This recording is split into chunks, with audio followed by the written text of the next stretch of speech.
ఇప్పుడు తిరుమల, తిరుపతి, పలమనేరు 3 చోట్ల గో సంరక్షణ కోసం అనేక మంది గోవుల్ని దానం చేస్తారు. దానికోసం ప్రత్యేకంగా వందల్లో సిబ్బంది ఉన్నారు. ఆ గోవులకి సంరక్షించి వాటి ద్వారా వచ్చే గోమయము, గోమూత్రం వీటిని పవిత్ర కార్యక్రమాల్లో వాడతారు. అలాగే దేవదేవుడి సన్నిధిలో అనేక కార్యక్రమాలకి వీటిని తీసుకెళ్తారు.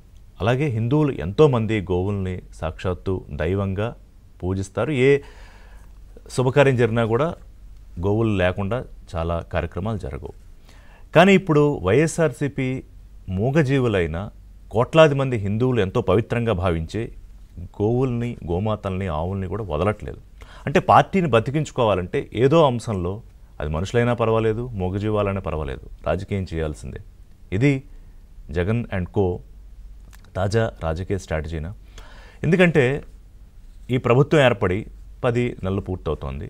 కొత్త తిరుమల తిరుపతి దేవస్థానానికి సంబంధించి చైర్మన్, బోర్డు మెంబర్స్ అందరూ మారడం. సో ఇప్పుడే ఏదో అరాచకాలు జరిగిపోతున్నట్టు, జగన్ హయాంలో జరిగిన ఎన్నో అరాచకాలు ఆ లిస్ట్ చెప్తాను నేను, అవన్నీ మర్చిపోయి గోవులు చనిపోవడం అంటే సహజంగా మనుషులైనా గోవులైనా మాటకొస్తే ఏ జీవికైనా ఒక సహజంగా మరణించే ఒక పరిస్థితి, ఒక టైం వస్తుంది. అలా చనిపోయిన సుమారు గత 3-4 నెలల్లో అధికారికంగా 35-40 లెక్క చెప్తున్నారు. కానీ గత 3 నెలల్లో 100కి పైగా గోవులు చనిపోయాయి. కారణం ఏంటి?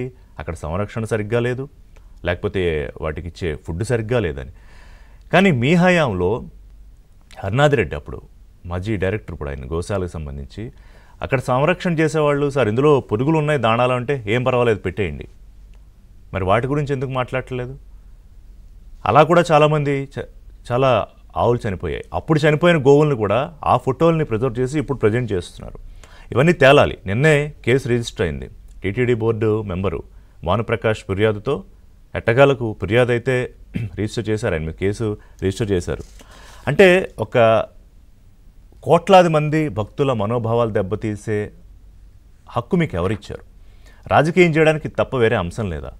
మీ హయాంలో తిరుమల తిరుపతి దేవస్థానంలో జరిగిన వ్యవహారాలు తాజాగా ఎప్పుడు ఒక్కొక్కటి బయటకు వస్తుంటే, కల్తీనే వ్యవహారం దగ్గర నుంచి అన్నీ కూడా విజిలెన్స్ రిపోర్ట్లో తేటతెల్లం అవుతూ ఉంటే, వాటిని కవర్ చేసుకోవడానికి ఇప్పుడు కొత్త ఎత్తులా ఎప్పుడు లేనని నేనంతా బయటకు వచ్చారు. రోజా వీళ్ళందరూ కూడా, అంటే నేను ఒక హై టెన్షన్ అనుకోండి, హై డ్రామా. వీళ్ళే పిలిచారు కూటమి నేతలు, వాస్తవాలు తేల్చుకుందాం రండి అంటే నన్ను రానివ్వట్లేదు. అంటే మంది మార్పులంతో ఏమన్నా ఊరేగింపులుగా వస్తే రానిస్తారా? గురుమూర్తి ఎలా వచ్చాడు ఎంపీ? వచ్చినవాడు మళ్ళీ నేను గోడ దూకి వచ్చానంటాడు ఆయన, క్లియర్గా కారు దిగి వచ్చి. అంటే అన్ని చోట్ల అబద్ధాలు, అన్ని చోట్ల రాజకీయం చేయడం, ఏదో రకంగా కూటమి ప్రభుత్వాన్ని లేకపోతే ముఖ్యమంత్రిని, టీటీడీ దేవస్థానాన్ని బదనాం చేయడం. అంటే దీని ద్వారా ఏం సాధిద్దాం అనుకుంటున్నారు? ఈ అవకాశం ప్రభుత్వం ఎందుకు ఇస్తోంది? ఈ అంశాలన్నీ వాళ్ళు మాట్లాడదాం బ్రేక్ఫాస్ట్లో. Short break.